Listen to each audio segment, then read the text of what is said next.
The evolution of the internet. Most of us use computers and the internet every day. However, nobody that I personally know knows where it came from or how it happened. Today, I'll explain the history of the internet, along with where I see it going 10 to 20 years from now. The concept for the internet can be traced all the way back to the early 1900s. This is when Nikola Tesla thought of the idea of a world wireless system. Of course, something like this was way too advanced and had no chance of being created so long ago, so it was really just an idea at this point. Around this same rough period, Paul Otlet began trying to collect as much human information as he physically could, with the intention of sharing it to the public. Paul had essentially thought up an early version of the internet. However, World War II was also occurring at this time. The Nazis came, and they burned tons upon tons of Paul's books, which he had hoped to send to the USA for safekeeping. However, Roosevelt ignored him. A man named Vannevar Bush was also a pioneer around this time. In 1945, Bush released an essay that explained his concept called Memex. Memex was a hypertext device, and it would let you explore multiple documents that were stored on a microfilm. This device would use a series of links, pretty similar to what the internet would come to be nowadays. When the 1960s rolled around, we finally started to make some real progress towards the modern internet. Early on in the 60s, a man named J.C.R. Licklider from Massachusetts Institute of Technology, or MIT, created the concept for the galactic system. This system was very similar to the idea of modern internet.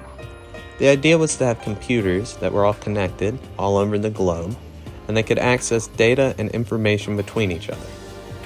In 1962, Licklider became the head of DARPA, or the Defense Advanced Research Projects Agency. Here, he convinced his colleagues, Von Sutherland, Bob Taylor, and Lawrence G. Roberts, that the internet was definitely worth working on.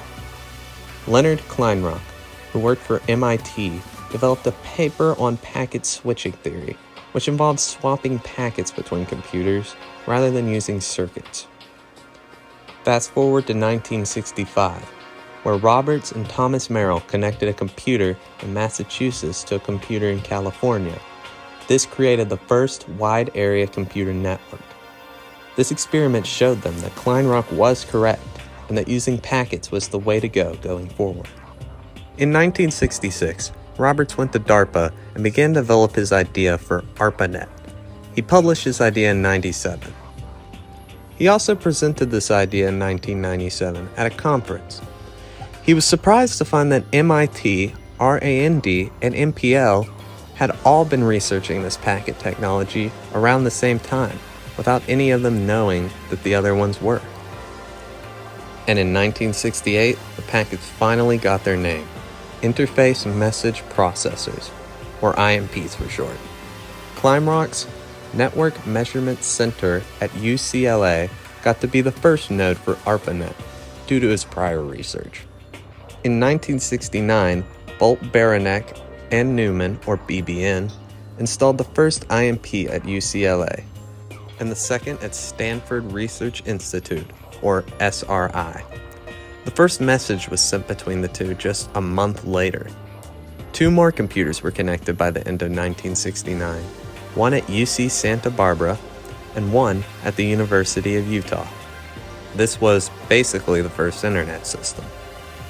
Eventually, more and more computers were connected to ARPANET, and by 1972, users could finally create applications for it. 1972 also happens to be the year that electronic mail was introduced, aka email, something anybody from nowadays could recognize. It was actually the largest network application for the decade to come. ARPANET slowly changed and evolved into the internet as we know it today, slowly.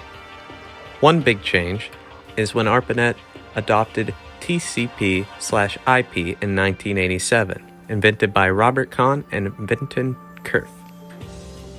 TCP/IP stood for the Transmission Control Protocol/Internet Protocol, and it was a set of rules that allowed the internet to communicate on a network. In the 90s, ARPANET formally shut down. Also in the 90s, the World Wide Web was introduced, by computer scientist Tim Berners-Lee. This made it much easier to access information online, and is still the system that we use nowadays. The internet's popularity skyrocketed in the 90s, and by 1996, the internet had 45 million users all around the world. This number just continued to rise, as by 1999, the internet had 150 million users. This would only go up. So, now we know how it got here, but where will it go? In my opinion, I don't think the internet will ever stop. The internet has continued to grow and evolve since the initial concept in the early 1900s, and I don't see it stopping, ever.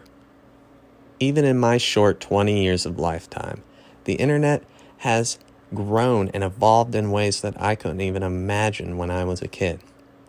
With the new wave of AI programs, I could also see those playing a part in the internet's development in the near future.